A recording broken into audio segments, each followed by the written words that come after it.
All right. Well, hello everyone. Welcome to BayernNow, the ultimate Bayern Munich fan channel. Well, they say lightning doesn't hit the same spot twice. Well, they're correct. They're actually right. Lightning never does. Douglas Costa's joining our hospital patients. He hit our pitch the first time he joined us, and he's hitting our hospital. We need more patients. We might as well help out Angela Merkel, because you know what? We're a hospital too. No, but seriously though, this video is theoretical. I'm feeling like Albert Einstein. This video is very theoretical. You know, if Douglas Costa stays fit, all these things that I'm about to say would probably apply. Feeling like a makeup artist, all these things would apply to this. So let's talk about Douglas Costa's role in the team. I think I'm going to do this with every new signing we got. Choupo-Moting. We're going to do it with Big Bonasa. We're going to do it with everyone. So yeah, Douglas Costa though, actually coming into a very crucial part of this decade for Bayern. Okay, we have a treble to defend.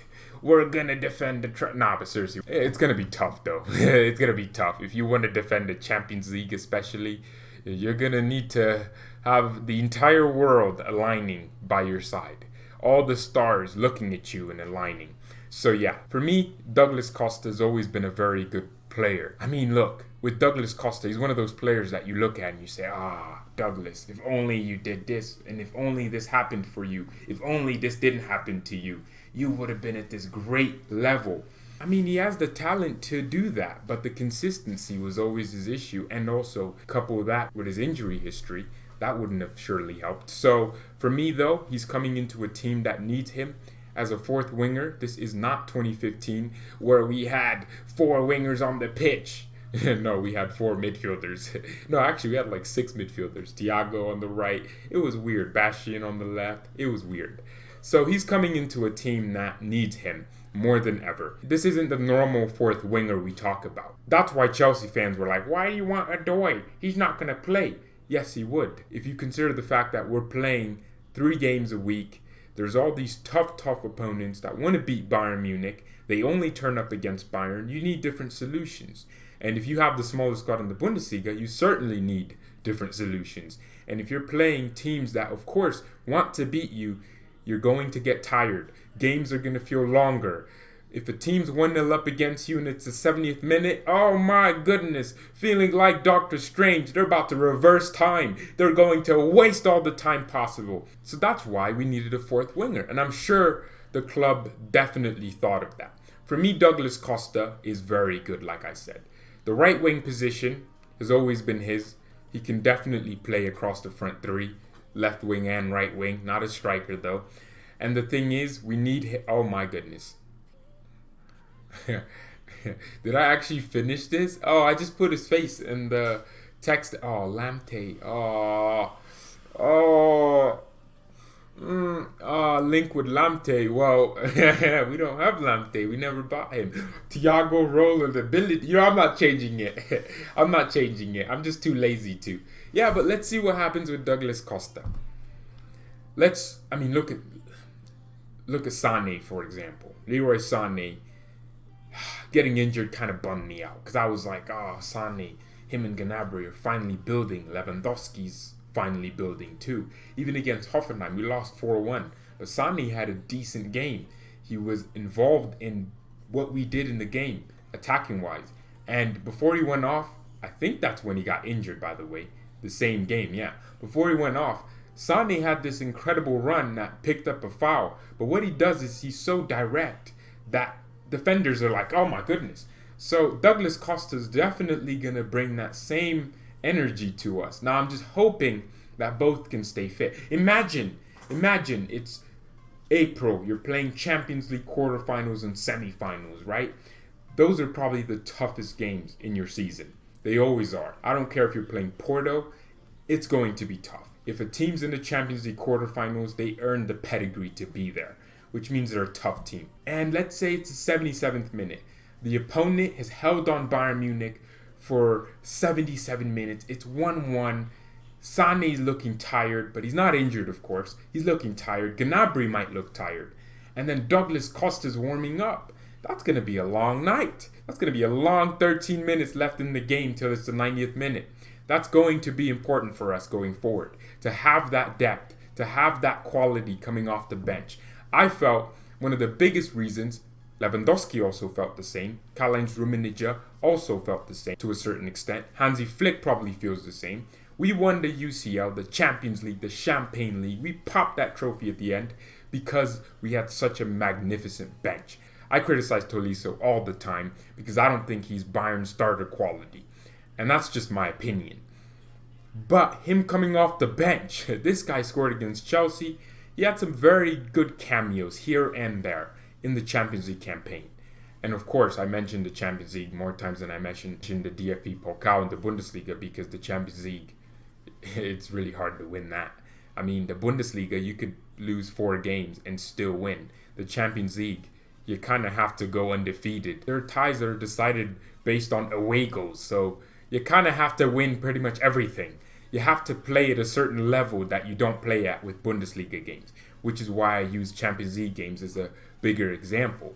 If a player performs in UCL games, it's usually a strong indication of their ability to turn up when it matters. Serge Gnabry does it perfectly. Yeah, for me though, I feel I need to use that example though. If you're playing those teams in the round of 16s, in the quarterfinals, a Douglas Costa becomes 10 times more important, especially this season, where let's say we're playing Frankfurt, and then in between that, we're going to play Real Madrid and their little Los Blancos. Let's say we're playing them. All we have to do is play Douglas Costa or play Sané against Frankfurt, take him off at halftime, knowing he has a game in 3 days, so he has to recover. I mean, football is very difficult. I think it's probably the most physically demanding sport in the world. American football comes close, as well as boxing. And okay, you know what I mean though, right?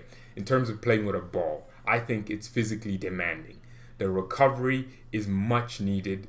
You can't do what basketball does, which is pretty much, I mean, you don't need much recovery from basketball. You know, you ice your hands or whatever you do. I don't know, but you don't need too much recovery. Whereas football, you're doing what your body shouldn't be doing. We're supposed to use our hands. You're using your legs and it hurts. I played and I had an injury. I had what I thought was an injury. I literally couldn't walk, and then 2 days later I'm fine because I recovered. But things like that don't happen in basketball. You don't have a situation where you can't move your arms. That's just weird. So, and you can always build arm muscles easier than you can build leg muscles. You can do push-ups and get biceps and triceps and biceps and Einstein steps. I don't know what you need. You can do that. But with this sport, it's different. And guess what? You still need other muscles. You still need to build your waist and your thighs. And it's easier to get injured in this sport. So I'm so happy. So that's why I think it's so important that we had someone like Douglas Costa. I'm just praying he stays fit. That's all I'm doing. I just hope he stays fit because he can be very important. I think at the left wing position, I don't know. Honestly, I kind of like Sané on the left. I'm starting to really get my head around what we're trying to do. Our front two, because Lewandowski drops into that hole anyways, alongside Müller. We almost play a 4-2-2, a FIFA formation, a 4-2-2-2, because Lewandowski almost becomes an attacking midfielder at times on the pitch.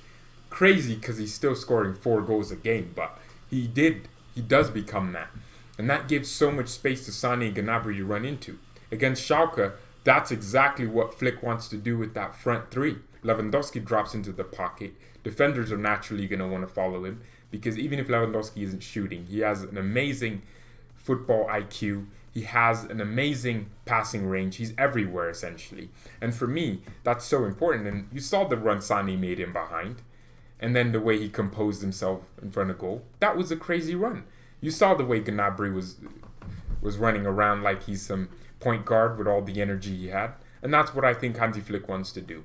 So with Douglas Costa, I think he could play both left and right wing.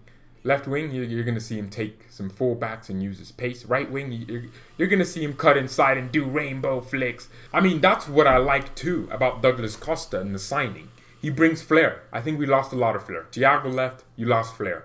Coutinho left, you lost flair. Flair is something that's very underlooked at in football. People think what Neymar does is too much. As a defender, do you really want to come up against someone that has the audacity to nutmeg you twice in a row while also rainbowing around you and doing la croquetas like he's Spanish? Do you really know how hard it is for a defender to actually think about that? You have to consider the fact that if you lunge in, he can chop you out. You have defenders getting on their knees and begging Neymar. I'm so happy. I'm not saying Douglas Costa is Neymar's level, but he has the type of skills. He has that type of thing about him. Like he's going to try something that no one wants to try. He's going to try a hocus pocus. Something R9 would do. Something Ronaldinho would do. Douglas Costa is going to try those things. And I'm so happy we have that flair. Flair also means, look at teams. Frankfurt, for example, they love to sit back. They love to do it and hit our players and punch them in the face and make sure they die. I don't know. They do that a lot. But the thing is, man, when you actually end up looking at it, all you need sometimes is a player that just nutmegs one of them. Like Sane. Sane does that so much, and he does it so well. Just nutmegs him. Nutmegs him. So yeah, I don't know. I love this though. I absolutely love it. Yeah, but Douglas Costa, welcome back to Bayern Munich. Seven Munich? I can't even say the name. This guy doesn't care. Does he even speak German? I don't think he does. Douglas just came over here to come do rainbows and leave, and we'll go to Juventus. I mean, to be fair though, to Douglas Costa, I don't think we gave him the necessary managers to be as successful. Sometimes that's what you need with a player. I don't think Douglas Costa is the type of player to really be listening to Pep.